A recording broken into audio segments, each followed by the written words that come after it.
Na minha vida, eu acabei feliz quando eu estava no carro dele, o tempo todo. Só esperando. Vai estar esperando. Já cansada. E agora, então, é que eu estou atrasado para fazer. Não é para fora. Nós teremos a defesa do exame de qualificação ao doutorado do Lucas Manique Raimundo, que é mestre em engenharia química. Ele é orientado, então, pelo professor Jorge Coutinho. Ele vai apresentar o trabalho intitulado Desenvolvimento do Processamento de Pirólise Rápida de Casca de Arroz e Resíduos Líquidos Celulósicos. Gostaria de antemão de agradecer à banca por ter aceito, pela disponibilidade, pela leitura, pelas contribuições, de antemão já agradeço. A banca vai ser composta pela professora Cláudia Alcarazini, que é do Instituto de Química da UFSC, pelo professor Marcelo Godinho, que é da UFSC de Caxias, e pelo professor Cássio, aqui do nosso programa, do nosso departamento. O Lucas agora vai ter até 50 minutos para fazer a apresentação dele, depois a gente passa para a próxima etapa.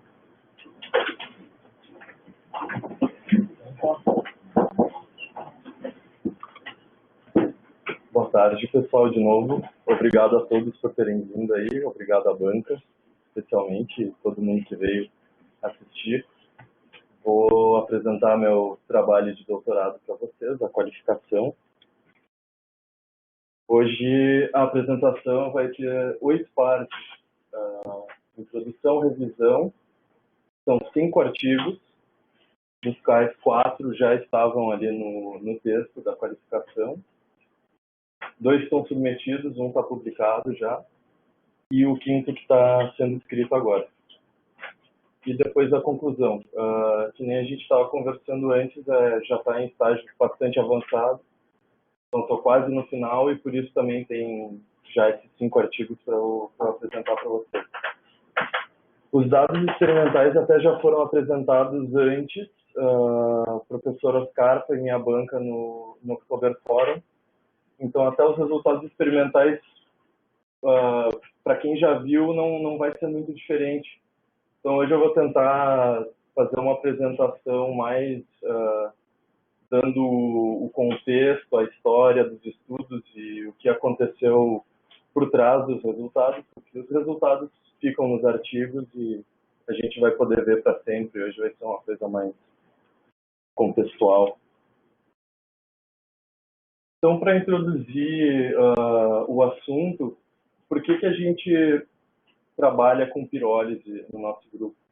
Uma das grandes motivações é uma classe de recursos bastante interessante, que são as biomassas residuais. E aqui no Rio Grande do Sul a gente tem um exemplo bem forte dessa classe de recursos, que é a casca de arroz. A gente produz 90% do arroz do país, e gera 3 milhões de toneladas de casca de arroz por ano, mais ou menos. E é um resíduo interessante porque ele está causando problemas ambientais, não está com a destinação correta agora, mas também por isso ele está muito disponível e está sem valor. Então, dessa forma, olhando para um resíduo desse tipo, a gente tem que tentar encontrar alguma solução para ele. Ele está dando sopa, basicamente. E é um resíduo renovável. Isso é muito interessante, porque hoje em dia a gente tem uma demanda por coisas renováveis, seja energia, seja produtos químicos, materiais. Então, o resíduo renovável é um recurso renovável e a gente quer encontrar uma alternativa para agregar valor para ele. Também, como a casca de arroz, existem muitos outros resíduos agrícolas que são parecidos e que têm esse aspecto de ser um problema ambiental, ser renovável e estar sem aplicação. Então, ele é gratuito. Essa que é a oportunidade desse tipo de resíduo. Se a gente encontrar essa tecnologia que agregue valor, a gente faz isso aqui, fazer um mercado, chegar até o mercado.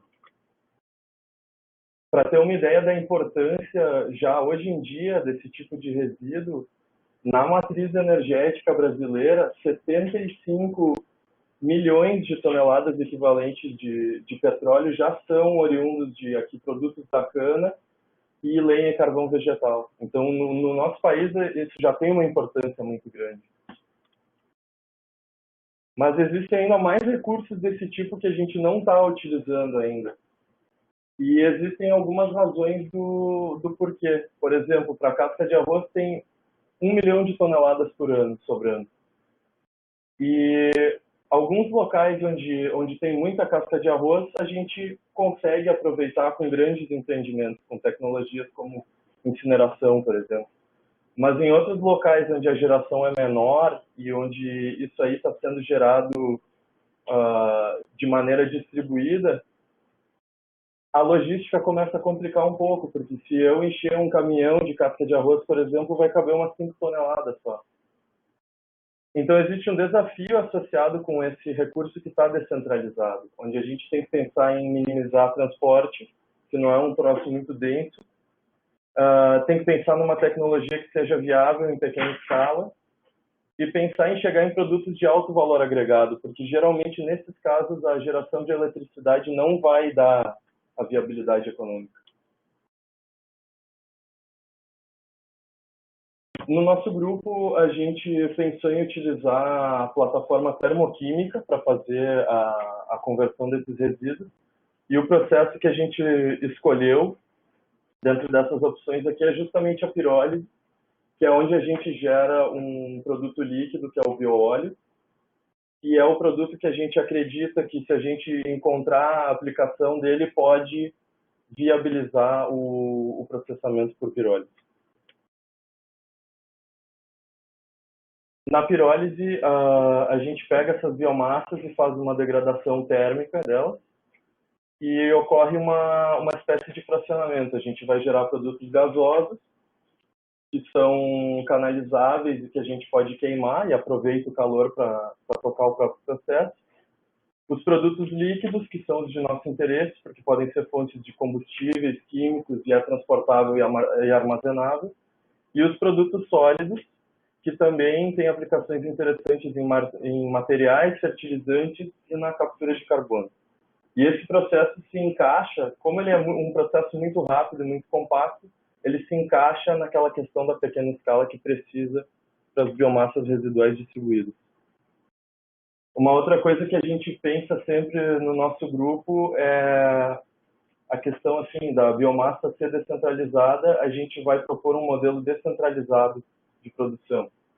Então, as plantas que a gente propõe para o futuro, para fazer esse processamento das biomassas, elas têm monitoramento e controle remoto, e a gente vai tentar transportar, então, apenas os produtos de maior valor agregado. Isso aí para ter uma economia com logística e para que o investidor dessa planta não precise ter o know-how. Vai ter um técnico controlando de longe. Assim a gente traz essa tecnologia até esse cenário agrícola. A tecnologia atual que se usa para fazer a pirólise rápida, que foi a que eu usei nos trabalhos que eu vou discutir hoje, é a tecnologia de leite fluidizado. No reator de leite fluidizado, a gente tem um leito de areia, que vai estar aquecido a temperatura operacional, e daí um gás de arraste vai ser utilizado para levar essa areia a um estado de agitação, onde ela se comporta como um líquido em ebulição. Isso vai ajudar com a troca térmica rápida que a gente precisa para converter essa biomassa em produto. Então, a biomassa entra nesse ambiente onde tem uma areia fluidizada, toma um choque térmico e imediatamente começa a produzir os produtos da pirólise. Essa vazão de gás de arraste é muito importante no reator de leite fluidizado. Ela vai definir para nós 3 coisas: a mistura e transferência de calor, ela vai servir também para arrastar o carvão para fora do reator, e vai definir também o tempo que os vapores que são liberados vão passar dentro da temperatura reacional, ou seja, vai dar o tempo de reação de pirólise. O restante do sistema, então, fora o reator, seria um aparato de alimentação da biomassa, alimentação dos gases, a separação do biochar, geralmente por ciclone, um condensador e um precipitador eletrostático, onde se captura o óleo, e depois a destinação do gás.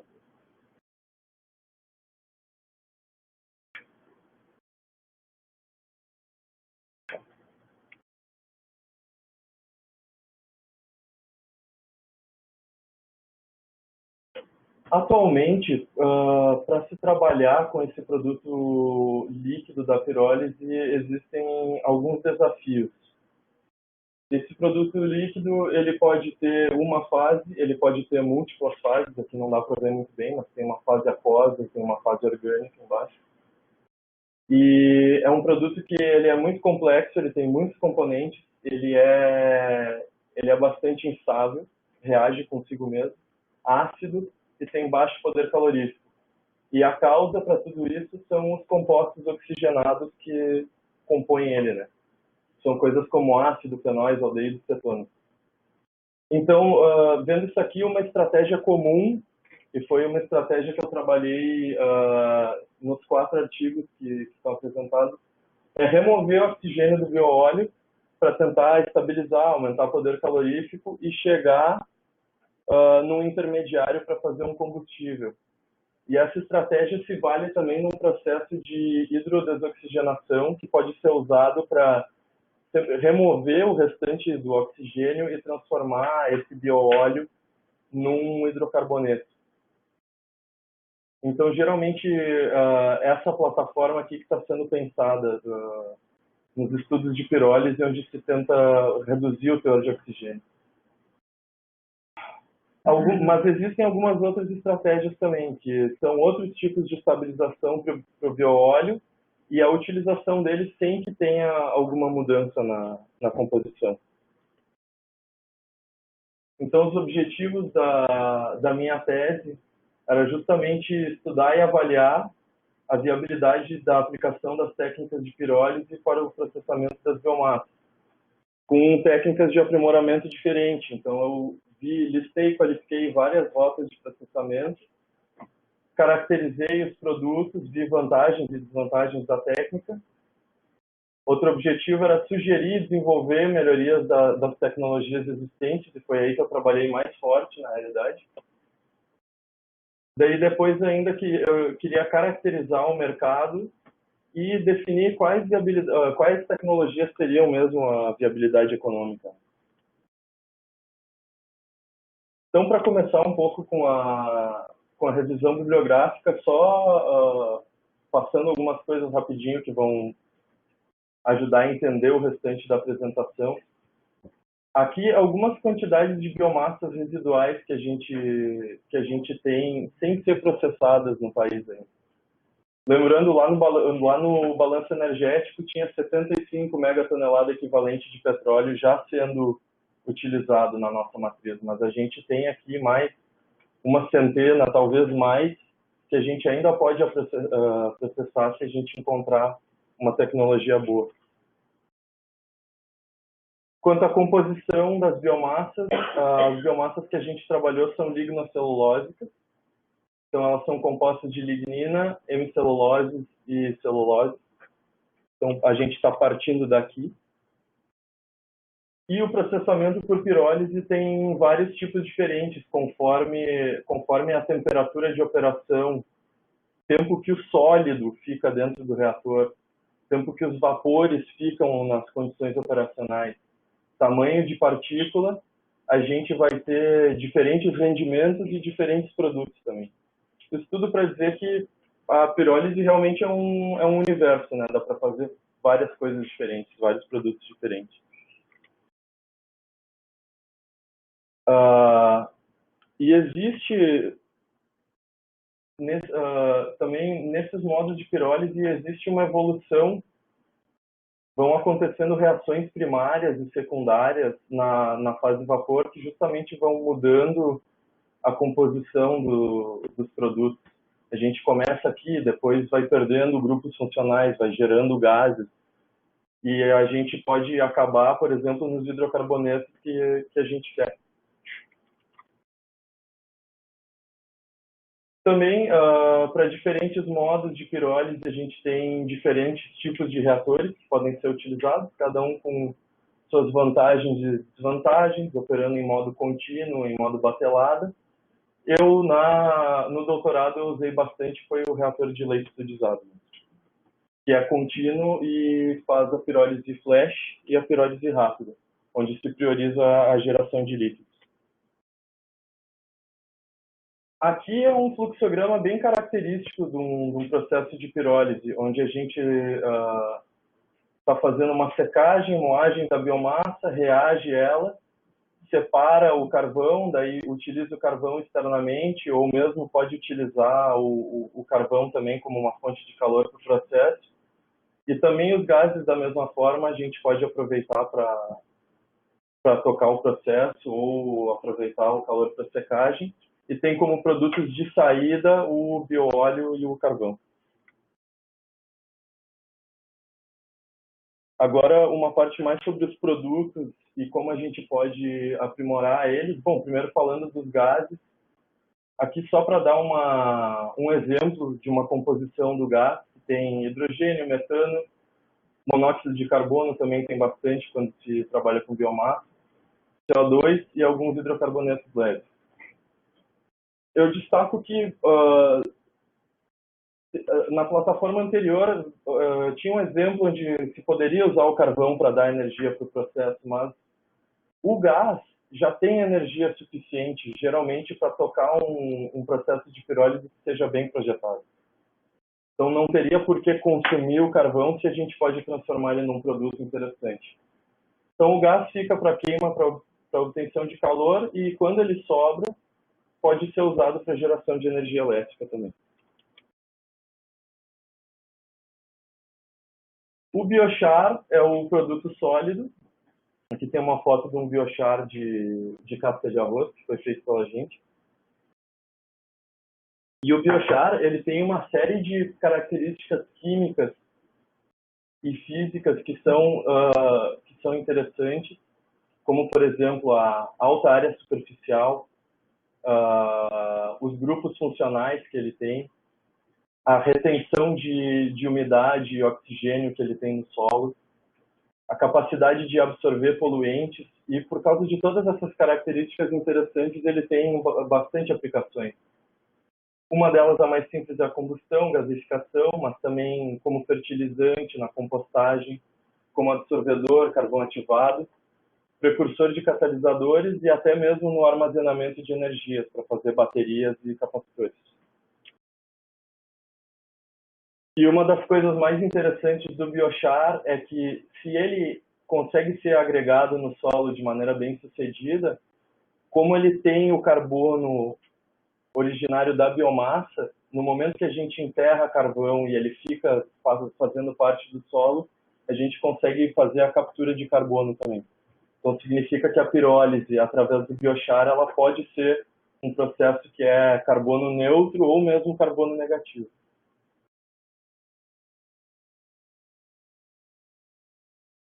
O bioóleo, só para dar uma ideia de alguns produtos, de alguns compostos que podem ter na composição dele, então, principalmente aqui os ácidos, furanos, cetonas, aldeídos, que vêm daquela parte da celulose e hemicelulose, e daí tem bastante fenólicos que vêm da parte da lignina.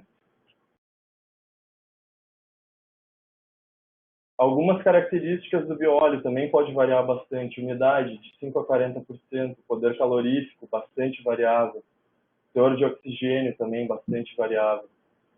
E como ele pode ser também muitas coisas, também tem bastante aplicação. Como queima, também energia elétrica, fumaça líquida é uma aplicação alimentícia, tá? Produção de açúcares, como cola para pellet, preservativo de madeira, pesticida, herbicida, e a reforma a vapor também para fazer hidrogênio. Então, dentro desse mundo da pirólise, a gente tem diversas etapas nas quais a gente pode modificar o processo e acabar gerando produtos diferentes. A gente pode fazer pré-tratamentos, a gente pode mudar o processo em si ou pode trabalhar com o aprimoramento dos produtos depois que eles foram gerados.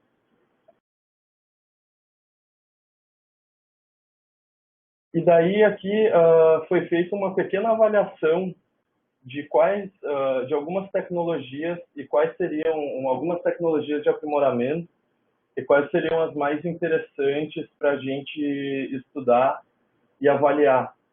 Dentro da minha tese, eu trabalhei com o craqueamento catalítico, trabalhei com a adição de correagentes, trabalhei com tratamento termocatalítico e, indiretamente, trabalhei também com torrefação e com a hidrodesoxigenação.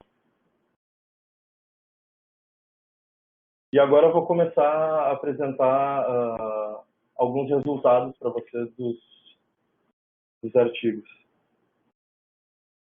Então, para quem não sabe, durante 2 anos do meu doutorado eu estava nos Estados Unidos, e nos Estados Unidos o grupo de lá tinha descoberto uma técnica de aprimoramento onde eles conseguiam reduzir o teor de oxigênio dos bioóleos sem utilizar qualquer catalisador. E isso era muito interessante para aplicação em combustíveis, que era o foco principal deles. Só que o grupo pensava que o fenômeno estava relacionado com o reciclo dos gases da pirólise. Então, quando eu cheguei lá, 2 coisas aconteceram. Eu comecei a construir um equipamento laboratorial bastante baseado no que a gente já tinha aqui no Brasil, para que pudesse fazer um estudo rápido e sistemático, entender de fato quais condições estavam gerando esse bioóleo com teor de oxigênio menor. Então, o primeiro passo foi construir a planta e depois começamos a testar, replicando sempre as condições de engenharia que se usava no reator original, onde eles conseguiram esses resultados pela primeira e única vez, digamos assim. Então, testamos temperatura, velocidade de gás de arraste, taxa de reciclo, tudo foi replicado. E não se chegou no resultado esperado, a gente tinha resultados bióleos normais, digamos assim. Mas, numa oportunidade, quando eu estava estudando efeito da temperatura na composição do bióleo de casca de arroz, que eu levei para lá também, a gente percebeu que a temperatura tinha um efeito bastante pronunciado e que, de fato, a composição desse óleo estava começando a chegar perto da composição do óleo que eles tinham obtido anteriormente. E aí a gente começou a refletir sobre isso e pensou, bom, vamos tentar testar a temperatura também no equipamento original. E foi feito da mesma forma sistemática. Eu tinha 2 temperaturas que eu tinha testado na escala de laboratório, testei as 2 temperaturas no equipamento de escala de bancada.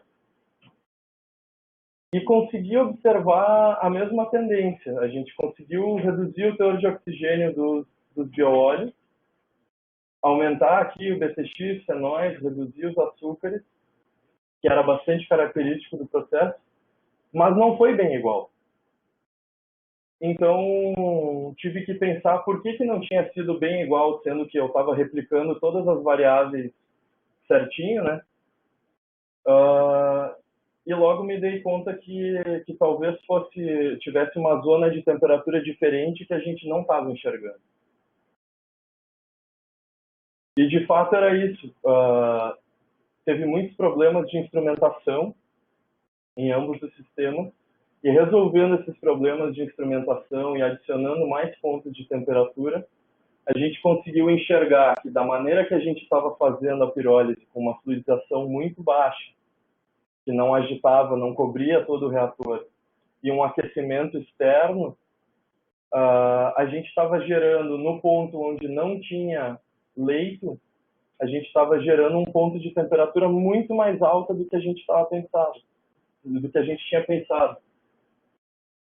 Então aqui tu tinha o teu vapor da pirólise passando numa zona de alta temperatura de maneira muito rápida, e era isso que importava para mudar a composição. Isso era interessante, porque mesmo não sendo o que a gente pensava, ainda era um processo bastante simples de fazer, e que não precisava de um catalisador.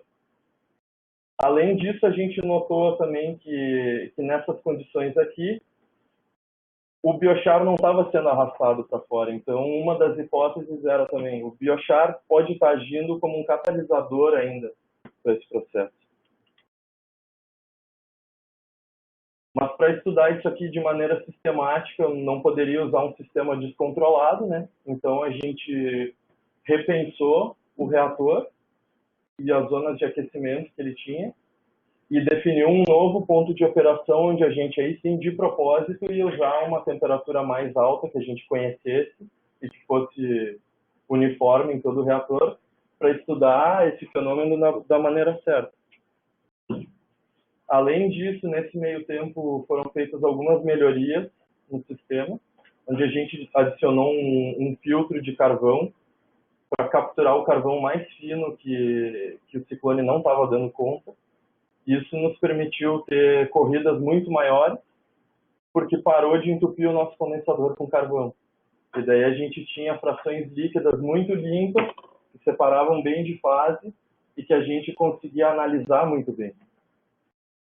Depois também adicionei uma câmara ex situ, ou seja, um reator extra, depois de todo o trem de separação dos sólidos, já pensando em testar diferentes catalisadores e tentar isolar também a zona de alta temperatura do reator principal, tentar botar uma zona posterior. E também ainda um trapezinho lá no final para ver se tinha alguma coisa no gás que a gente poderia estar perdendo e fazer um estudo melhor da cinética, entender toda a composição de tudo que a gente estava gerando, mesmo as coisas mais voláteis. E daí fiz o primeiro estudo bastante simplesinho, com casca de arroz. Botei a mesma temperatura utilizando um reciclo de gás e utilizando o nitrogênio como gás de arraste. E daí a gente viu que os rendimentos e o bioóleo chegaram na composição que a gente esperava, mas que não teve muita diferença. Então não tinha muita coisa a ver com o reciclo de gases, mas sim a temperatura que era importante. E depois desse estudo mais simples daí com as cascas de arroz, daí eu fiz um estudo maior, me valendo dessa técnica aí de aumentar a temperatura, aí com o capim. E esse é o artigo que está publicado já. E o que a gente fez no caso do capim foi justamente aumentar a temperatura só no reator de leite fluidizado, depois aumentar a temperatura só na câmara ex situ, com o reator de leite fluidizado operando na temperatura base. E depois, ainda para tentar verificar bem a atividade do carvão como catalisador, a gente encheu a câmara ex situ de carvão e fez umas corridas assim. Observamos aqui o balanço de massa. Sempre que se aumenta a temperatura, a gente vai estar convertendo os nossos líquidos orgânicos em gases, isso é normal. Mas já pode ver que ocorre de maneira diferente se isso é feito dentro do reator ou fora, ou ainda na presença do carvão. E conseguimos outra vez chegar num bioóleo que tinha menos oxigênio, ao invés dos 30% que a gente tinha inicialmente, a gente conseguiu baixar para 20%, e conseguimos fazer isso de 3 maneiras diferentes. Uma, utilizando o reator de leite fluidizado a 700 graus. A outra, a gente teve que botar o reator ex situ a 750 graus. E isso já nos indicou que tinha uma diferencinha, que aqui tinha algum empurrãozinho que ajudava a chegar nesse teor de oxigênio sem ter que aumentar tanto a temperatura. Quando a gente colocou o carvão na câmara ex situ, realmente a gente extrapolou o efeito, enchemos com muito carvão, demos bastante tempo de contato, e a gente conseguiu chegar nessa composição bem parecida e aí numa temperatura bem menor, de 600 graus.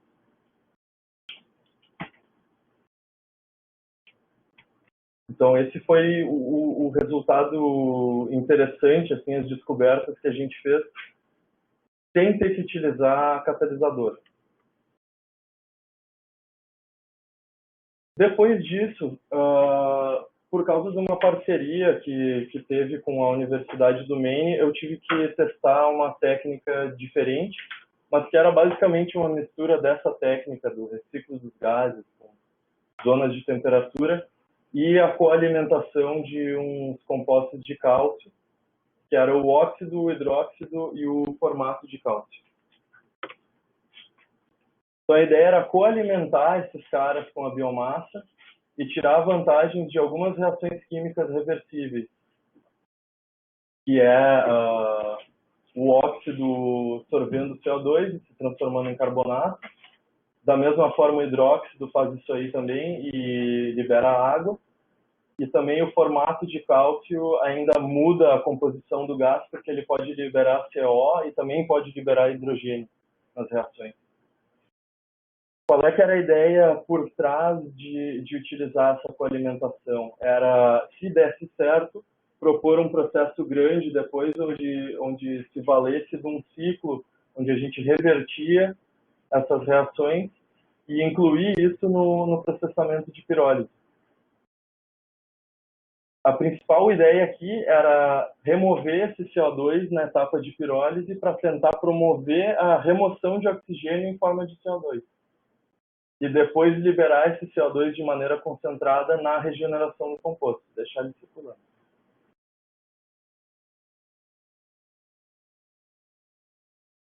E daí estudei inicialmente em 3 temperaturas diferentes a coalimentação do hidróxido de cálcio. Não vou botar todos os resultados aqui, só os mais relevantes mesmo. E comparei, claro, com os experimentos onde a gente não tinha coalimentado nada. E a gente viu que o hidróxido de cálcio de fato funcionava, de fato promovia a remoção de oxigênio do bioóleo em temperaturas já bem menores que o processamento só térmico, mas ele também tinha um custo muito grande em termos de rendimento do bioóleo. A gente perdia bastante rendimento usando essa técnica. Depois tentamos também compostos diferentes, né? Tentamos o hidróxido a 550, tentamos aí o óxido e o formato. Algumas observações que a gente pode fazer. O óxido ele absorve menos CO2, o que é interessante, mas promove bem a deoxigenação mesmo assim. O formato ele promoveu a deoxigenação com uma maior intensidade do que os outros. E também foi capaz de manter o rendimento mais alto. Também ele promoveu a produção de aromáticos e fenóis, que são produtos interessantes para nós, reduziu a levoglicosano e o ácido acético, que nesse caso não são interessantes. E o hidróxido foi legal no sentido da produção de gás, porque gerou o gás com maior poder calorífico, menor teor de CO2.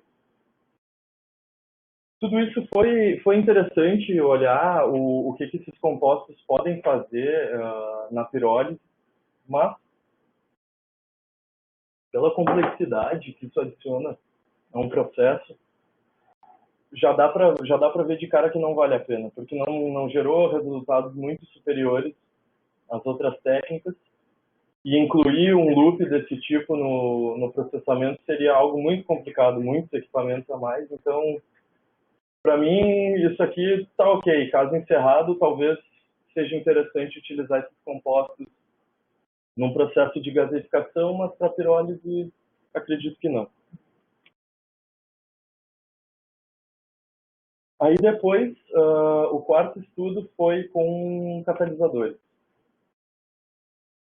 E daí a ideia era fazer a pirólise rápida catalítica de um capim, só que fazer ela no reator ex situ, ou seja, fazendo o contato do catalisador só com os vapores da pirólise. O catalisador que a gente escolheu foi as SM5, que é feita principalmente de sílica e alumina, e é muito utilizada na pirólise quando se quer produzir hidrocarboneto.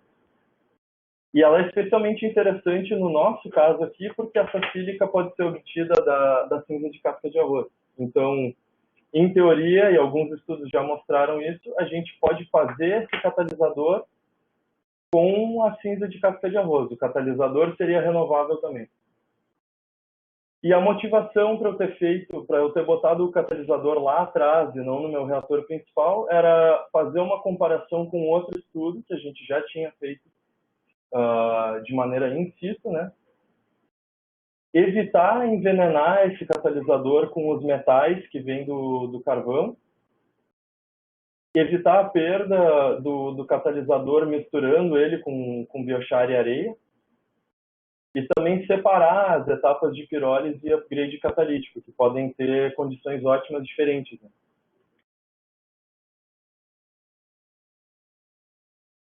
Então, o que aconteceu? A gente encheu aquela câmara ex situ de catalisador, fechamos, e o processamento no reator de pirólise era contínuo. Então, a gente foi injetando biomassa, os vapores foram passando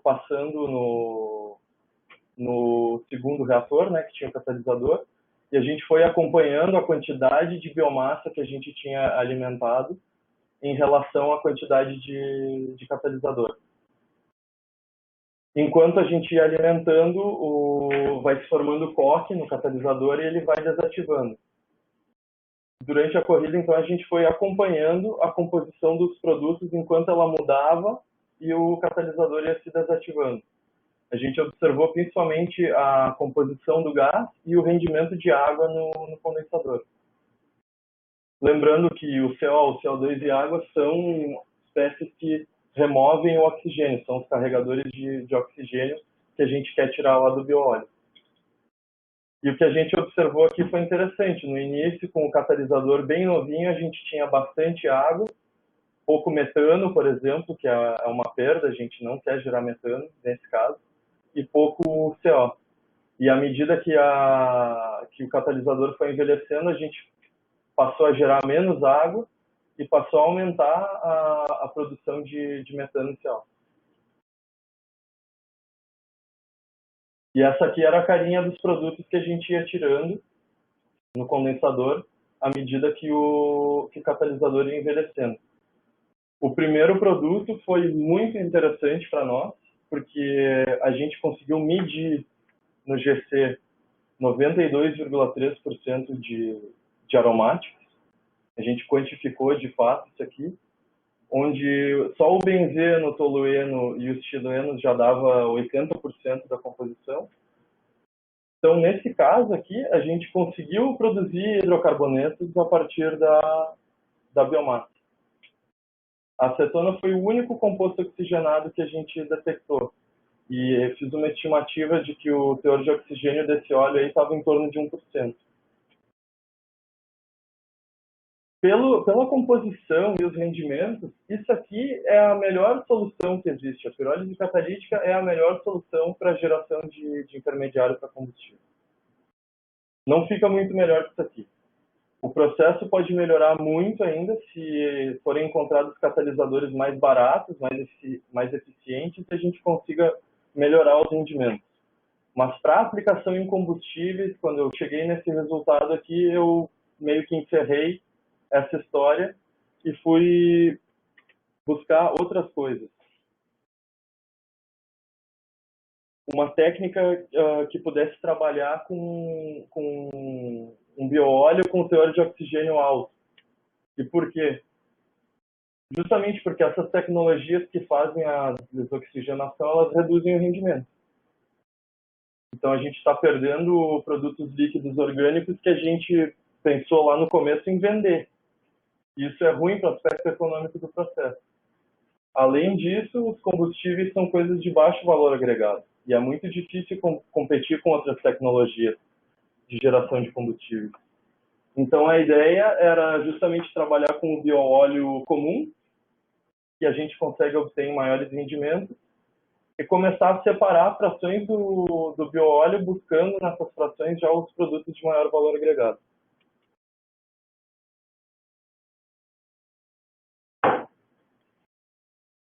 E aí surgiu essa ideia de fazer uma separação em linha das frações do bióleo acoplada já ao processo. Objetivo: separar frações do bióleo bem oxigenado, bem instável. Quando eu faço uma destilação normal, por exemplo, embatelada de um bióleo, eu tenho alguns problemas. Esses compostos instáveis eles vão reagir entre si, vão formar um produto de fundo, que não é líquido, é um sólido, e que a gente não consegue derreter mais, então ele vai sujar e vai entupir uma coluna de destilação industrial normal. Então esse aqui não seria a melhor forma de tentar separar, atacar esse bióleo. E pior do que isso, muitos dos compostos que a gente queria recuperar, a gente perde justamente porque eles formam esse produto de fundo. Então a gente adicionou uma espécie de coluna de fracionamento, ou uma coluna de condensação em estágio ao processo. Depois da separação de carvão e câmara ex situ, a gente adicionou uma grande coluna de separação. E ela funcionava assim: a gente chegava com os vapores do processo aqui, injetava num frasco, num balão no fundo, que tinha uma temperatura controlada aqui em 300 graus. E a partir dali a gente ia fazendo vários estágios. Uma coluna empacotada para fazer uma separação ali dos líquidos. Depois media a temperatura e tirava uma fração. Depois outra coluna, media a temperatura e tirava uma fração. E finalmente lá no topo da coluna, o nosso condensador.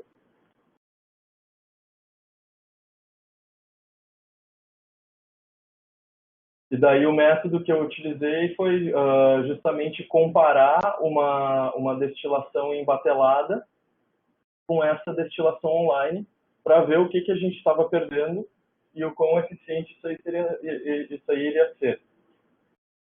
No caso da destilação embatelada, para fazer essa comparação, eu pegava a fração orgânica, fiz a destilação embatelada dela, e daí depois eu somei matematicamente só a composição que eu obtive aqui com a fração aquosa que eu não destilei, que eu não fiz nada com ela. Então aqui no resultado final ia ter fração aquosa, tudo que eu conseguisse destilar, tirar na destilação, e o produto de fundo. Já na separação online, eu não consigo trabalhar dessa forma, eu tinha que separar tudo. Então foi só a separação em linha, e daí eu gerei os destilados e o produto de fundo.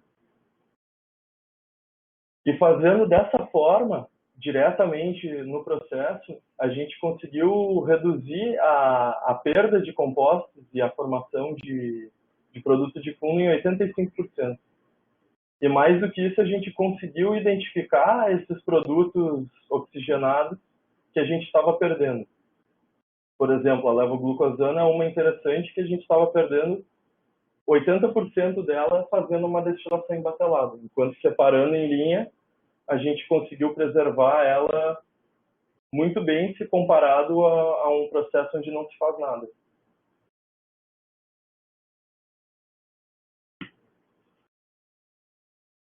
E geramos várias frações, mas a separação não foi eficiente. Esse equipamento até não foi projetado para fazer uma separação super eficiente, ele foi projetado para testar uma proposta nova. De qualquer forma, conseguimos uma fração interessante, que foi a fração 1, na temperatura mais alta, que era uma fração que ficou rica em levoglucosana. Ela era líquida, né, naquela temperatura ali, mas em temperatura ambiente ela ficava sólida. E o mais interessante mesmo é que ela estava rica num dos principais compostos instáveis que de outra forma a gente iria perder. Aí depois também, por curiosidade, eu pensei, bom, e agora que a gente separou essas frações, separou um pouco os compostos que podem reagir e formar produto de fundo, será que a gente conseguiria fazer uma destilação normal?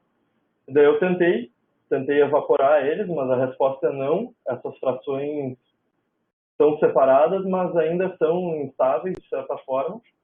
E a gente conseguiu até mesmo correlacionar a concentração de alguns compostos que a gente identificou que eram instáveis e se perdiam com o rendimento de produto de funda em cada frasco onde foi feita a evaporação. E a conclusão desse trabalho é basicamente, foi encontrado um caminho para fazer uma separação diferente dos produtos líquidos. A gente viu que a diluição no gás de arraste foi importante, porque quando eu diluo esses compostos no gás de arraste, eu estou fazendo uma redução do ponto de orvalho, e o que aconteceu foi que eu expus os meus compostos termicamente instáveis a temperaturas menores. E dessa forma eu consegui preservar eles, fazendo essa redução do ponto de orvalho. Conclusões? Nesse caminho de tirar o oxigênio dos bioóleos e gerar biocombustíveis, a melhor alternativa que foi estudada foi o aprimoramento catalítico. E com algumas melhorias dessa tecnologia, ele pode ser capaz de atingir uma viabilidade. Entretanto, ele tinha um rendimento bem baixo e um produto de baixo valor também. Já nas alternativas para utilizar os bioóleos não desoxigenados, elas precisam vencer essa dificuldade da estabilidade e da complexidade da mistura, mas a gente até chegou a verificar uma tecnologia que tem um potencial técnico. E ainda nessa proposta aqui, a gente tem outras rotas de separação que a gente pode testar, ou mesmo tentar fazer a aplicação direta desses produtos líquidos como eles estão. Os meus trabalhos futuros. Agora eu preciso finalizar e submeter esse último artigo da separação em linha, e daí defender minha tese, que está prevista aí para maio. Análises econômicas não vão ser feitas por mim, mas vão ser feitas por outros integrantes do grupo.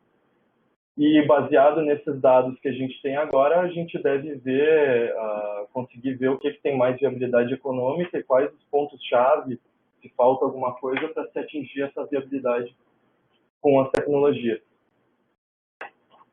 Participei também num trabalho com tecnologia de torrefação, que é a dissertação da Olívia, que ela vai estar defendendo agora em março também. E a gente tem estudos correntes aí no laboratório com destilação de bioóleo, separação e outros aprimoramentos. A gente está fazendo destilação embatelada, produzindo o biocoque, que é o produto de fundo. Tem a separação em linha com estágios também, que a gente está querendo testar aqui. E estamos trabalhando também com a ativação do biochar. Só para contextualizar, o que a gente busca com todos esses estudos que eu apresentei? Cada estudo desses, das técnicas, é uma pequena peça num quebra-cabeça para tentar levar essas tecnologias que a gente está estudando e levar o processamento por pirólise das biomassas para um próximo nível de desenvolvimento.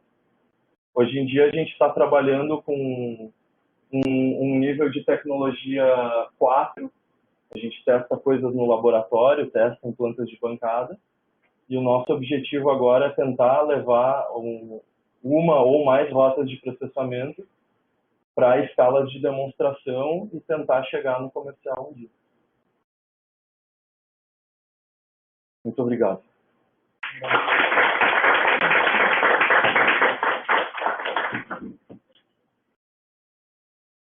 Então, antes de nós partirmos para a segunda etapa, que é a discussão, a gente abre espaço para os espectadores manifestarem, fazerem perguntas. Alguma pergunta, alguma curiosidade? Nenhuma pergunta? Seu Vladimir, diga. Primeiro, cumprimentar o Raimundo do trabalho, como leigo na área química, impressionou os aspectos de que a ciência dentro da universidade está procurando a viabilidade econômica, não só a ciência como ciência, mas como atividade que desenvolva benefícios sociais de reaproveitamento, ou melhor aproveitamento das matérias-primas. Fiquei muito impressionado com a ideia que foi anterior à nossa conversa de apresentação, de desenvolver equipamentos adequados, tendo em vista o problema do frete, o custo do frete. Casca de arroz, alto volume, baixo valor, frete inviável. Então, tem que ser processado muito próximo da área de produção. E para fazer próximo da área de produção, não pode ser equipamento muito grande, porque termina necessitando mais matéria-prima que não pode ser transportada. Então, achei muito importante essa colocação e parabenizo essa etapa, que vem outras, e vejo viabilidade, porque tem um problema sério hoje nos que estão queimando casca de arroz só para fazer energia, que é a sílica. Eles estão com sérios problemas da cinza rica em sílica. Meus parabéns. Muito obrigado. Mais algum comentário, pergunta, curiosidade? Hoje, ao contrário de ontem, nós estamos com a mesa farta. Ontem tinha chá, tinha kombucha. Ontem foi o dia da batata. Mas é que dá para entender, né? Ninguém ia querer aqui tomar pirólise, tipo de biochar, tomar bioóleo. Então, dá para entender que a natureza é diferente. Então, nós temos então o tempo agora para 5 minutinhos